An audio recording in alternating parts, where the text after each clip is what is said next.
Hello guys, welcome back to our channel Excel Tech and Tricks. In this video, we are going to discuss how to enable ActiveX controls in Excel 365. Let's watch this video and follow the step-by-step methods.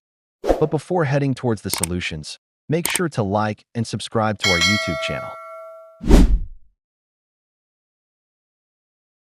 The first method you can try to enable ActiveX controls in the Backstage view.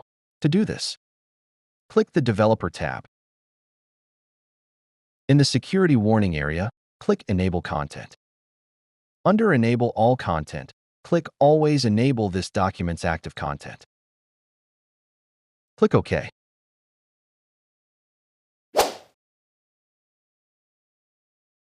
The next method is to enable ActiveX controls in the Trust Center. Click File Options. Click Trust Center Settings. After this, click on the ActiveX settings.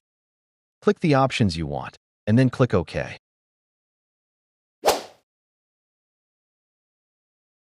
If you are looking for a way to fix Excel workbook corruption and recover all its data, then you can download the Excel Repair tool by clicking on the link given in the description box.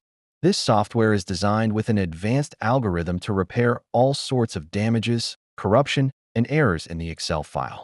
Therefore, just try it and see how it works. So, this is all about how to enable ActiveX controls in Excel 365 using 2 easy ways.